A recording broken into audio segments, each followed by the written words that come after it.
दोस्तों अब तो माँ जी भी परेशान होती हैं राधिया की वजह से बहुत ज़्यादा। उनको दादी की बातें सच लगने लगती हैं और दूसरी तरफ प्रथम और राधिया वो आपस में बात कर रहे होते हैं और राधिया जैसे ही वापस जाती है तो वो प्रथम को छू लेती है और प्रथम में भी उसका जहर आ जाता है।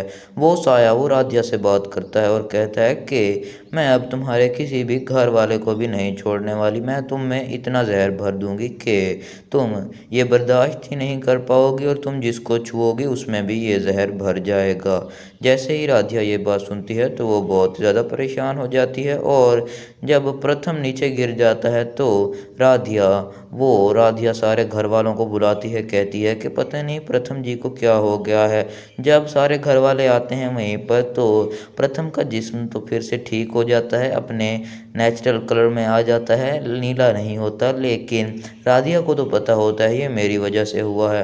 प्रथम को फ़ौरन अस्पताल लेकर जाते हैं सारे घर वाले और जैसे ही प्रथम पहुंचता है अस्पताल तो डॉक्टर उसको देखकर कहते हैं कि इसको किसी चीज़ ने काटा है, ये बहुत ही जहरीला जहर है, हम कुछ कह नहीं सकते अभी इसके बारे में। अब आप लोग बाहर जाएं और हमें हमारा काम करने दे। राधिया और सारे घर वाले होते हैं बहुत ही ज़्यादा परेशान। वो सोच रहे होते हैं कि आखिर प्रथम को हुआ क्या है, पता नहीं ऐसा क्या हो गया जिससे प्रथम की ये हालत हो गई और अब वो ठीक भी नहीं हो रहा। जब ये बात सुनती हैं दादी तो वो कहती हैं राधिया ने ही ये सब कुछ किया है, मुझे तो पहले से ही इस पर शक था, लेकिन तुम लोग मेरी बात मान ही नहीं रहे थे।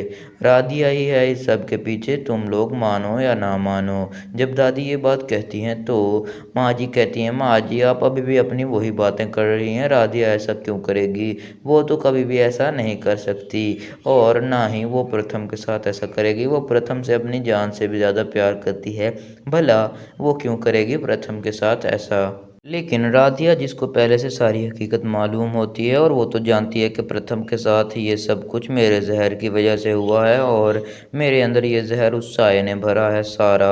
लेकिन राधिया भी कुछ कर भी नहीं सकती थी।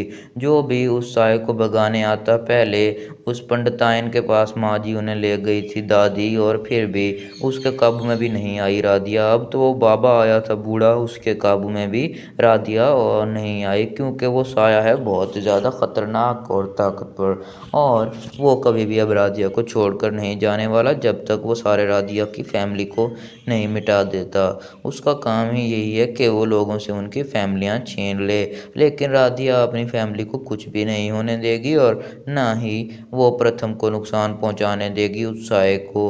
अभी तो गलती से प्रथम ने खुद ही राधिया को छू लिया था जिस वजह से सारा जहर चला गया प्रथम के अंदर और वो अब बीमार पड़ा है बहुत ही ज़्यादा। वो साया कहता है कि अगर राधिया तुम मेरी बात मानोगी तो मैं तुम्हें बताऊंगी प्रथम का इलाज कैसे हो सकता है, और अगर तुमने मेरी बात नहीं मानी तो फिर तुम देखना मैं क्या करती हूँ तुम्हारे सारे घर वालों के साथ और प्रथम के साथ। राधिया कहती है ठीक है, तुम मुझे बस प्रथम जी के इलाज के बारे में बता दो कि वो कैसे ठीक होंगे। तो फिर वो साया कहता है अभी मैं तुम्हें बिल्कुल भी नहीं बताने वाली, पहले तुम मेरा काम करो उसके बाद मैं तुम्हें बताऊंगी।